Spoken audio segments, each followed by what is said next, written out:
오늘도 하나님의 은혜가 저와 여러분에게 함께하기를 기원합니다. 거라사인의 지방에서 더러운 귀신 들린 사람을 고치십니다. 그 지방 사람들은 예수님께 떠나시기를 간구했습니다. 예수님께서는 떠나시며 고침받은 사람에게 복음을 전하라고 하십니다. 그리고 오늘 떠나시면서 일어난 일입니다. 21절 예수께서 배를 타시고 다시 맞은편으로 건너가시니 큰 무리가 그에게로 모이거늘 이에 바닷가에 계시더니 회당장 중에 하나인 야이로라 하는 이가 와서 예수를 보고 발 아래 엎드리어 간곡히 구하여 이르되 내 어린 딸이 죽게 되었사오니 오셔서 그 위에 손을 얹으사 그로 구원을 받아 살게 하소서 하거늘. 이번에는 어떤 사람을 만납니까? 죽어가는 딸을 살려달라는 회당장 야이로를 만납니다. 24절 이에 그와 함께 가실새 큰 무리가 따라가며 애워싸 밀더라. 그러니까 이날에 예수님과 접촉한 사람들이 많이 있었습니다. 25절 12해를 혈루증으로 알아온 한 여자가 있어. 혈루증은 구약의 유출병 중 하나를 말합니다. 몸 안에 있어야 하는 것이 몸 밖으로 나오는 것입니다. 특별히 무엇이 나옵니까? 피가 나옵니다. 피는 무엇을 상징합니까? 생명을 상징합니다. 그러니까 이 여인은 생명을 잃고 있는 사람입니다. 그렇게 12년을 살았습니다. 이걸 말씀드리는 이유는 바로 앞에 회당장의 딸과 연관성이 있기 때문입니다. 회당장의 딸은 죽어가고 있습니다. 그리고 이 여인 역시 생명을 잃고 있습니다. 다시 말해 죽어가고 있습니다. 똑같은 상황입니다. 그런데 내일 보시면 아시겠지만 회당장의 딸은 그만 죽어버립니다. 그러니까 예수님께서는 오늘 생명을 잃어가는 자를 만나시고 내일은 생명을 잃은 자를 만나시는 것입니다. 지금 예수님께로 12년 동안 혈루증으로 생명을 잃어가는 여인이 옵니다. 레위기를 보면 유출병이 있는 사람은 나병 환자처럼 다른 사람과 접촉하면 안 됩니다. 다른 사람과 접촉하면 그 사람을 부정하게 만들었습니다. 그래서 나병 환자처럼 격리하라는 말씀은 없지만 실질적으로는 사회로부터 격리되어야 했습니다. 26절 많은 의사에게 많은 괴로움을 받았고 가진 것도 다 허비하였으되 아무 효험이 없고 도리어 더 중하여졌던 자에 인간적으로 할 수 있는 모든 수단을 다 썼다는 것입니다. 27절 예수의 소문을 듣고 무리 가운데 끼어 뒤로 와서 그의 옷에 손을 대니 손을 대면 되나요? 이제 안 되는 것이죠. 왜냐하면 손을 대면은 이 사람이 부정해지기 때문입니다. 게다가 지금처럼 사람들이 가득한 곳에 와서도 안 됩니다. 접촉하는 것을 피할 수가 없기 때문입니다. 접촉하면은 거기 모인 모든 사람들을 다 부정하게 만들기 때문입니다. 그런데 그런 자리에 옵니다. 그리고 예수님의 옷에 손을 댑니다. 28절 이는 내가 그의 옷에만 손을 대어도 구원을 받으리라 생각함 일러라.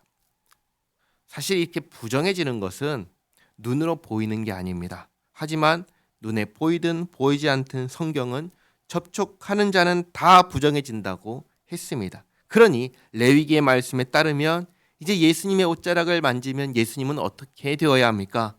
예수님께서 부정해지셔야 합니다. 그런데 실제로는 어떻게 되지요? 29절에 이에 그의 혈루 근원이 곧 마름에 병이 나은 줄을 몸에 깨달으니라. 예수님께서 부정해진 것이 아니라 도리어 예수님을 만진 여인이 정결해졌습니다. 병이 나았습니다. 여인의 믿음대로 구원을 받았습니다. 예수께서 그 능력이 자기에게서 나간 줄을 곧 스스로 아시고, 이 표현이 되게 이상한 표현입니다. 능력이 나갔다고 합니다. 예수님께서는 고쳐주겠다는 의도가 전혀 없으신데 저절로 고쳐졌다라는 말입니다. 이 굉장히 이상한 표현을 사용합니다. 그리고 무리 가운데서 돌이켜 말씀하시되 누가 내 옷에 손을 대었느냐 하시니 예수님께서 마치 누가 치료받았는지 전혀 모르시는 것처럼 질문을 하십니다.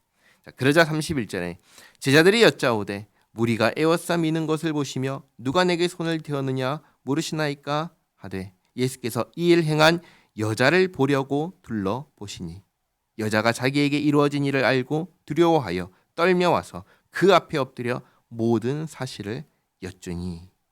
이 여자의 상태를 보시기 바랍니다. 육체는 나았습니다. 그런데 그 심령은 어떻습니까? 두려워하고 있습니다. 그러면 문제가 해결됐습니까? 해결되지 않았습니까? 해결되지가 않은 것입니다. 예수님의 옷자락을 만진 것으로 문제가 다 해결되고 끝난 게 아닌 것입니다. 이 문제를 해결해야 합니다. 예수님과 마주해야 하는 것입니다. 그래서 예수님께서 누가 내 옷자락을 만졌냐고 하시고 여자를 아시는 거죠. 여자를 찾으시고 보신 것입니다. 여자 역시 숨길 수 없다는 것을 알고 모든 것을 예수님께 아뢰입니다. 예수님과 1대1로 마주 대한 것입니다. 예수님께서 자기에게 모든 것을 아뢰는 여자에게 이렇게 말씀하십니다. 34절 예수께서 이르시되 딸아 내 믿음이 너를 구원하였으니 평안히 가라. 내 병에서 놓여 건강할지어다.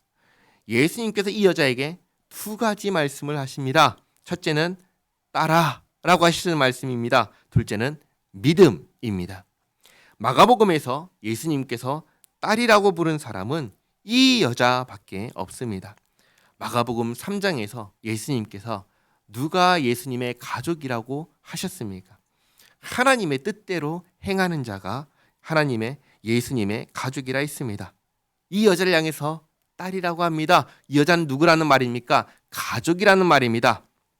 예수님께서 이 부정한 여자가 12년 동안 죽어가던 이 여자가 하나님의 뜻대로 행하는 자라고 하시는 겁니다. 하나님의 뜻은 무엇입니까? 하나님께서 보내신 구원자 예수님을 믿는 것입니다.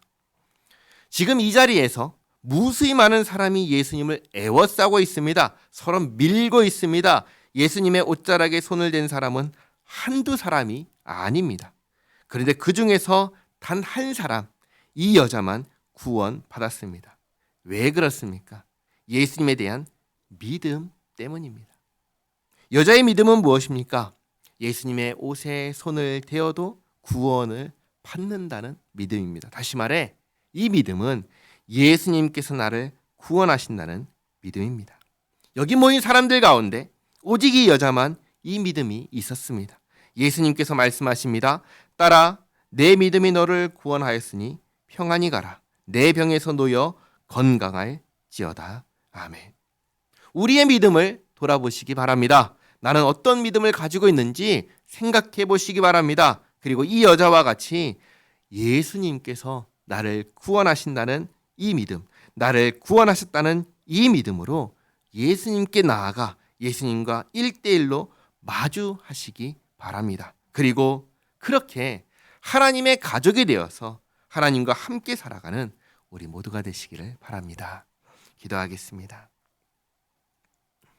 좋으신 하나님, 죽음의 권세가 12년 동안 여인을 지배하며 생명을 흘려 죽어가게 만들었지만 예수님을 믿는 믿음 안에서 죽음에서 해방되어 생명을 얻었습니다. 예수님은 모든 부정을 소멸하시는 거룩하신 분이십니다. 예수님은 모든 병을 고치시는 구원자이십니다. 예수님은 우리를 죄와 사망의 권세에서 해방하시는 구원자이십니다. 우리가 예수님을 바르게 알고 믿게 하옵소서. 예수님께서 나를 구원하신 주님으로 모시고 예수님과 함께 살게 하옵소서. 예수님의 이름으로 기도하옵나이다. 아멘.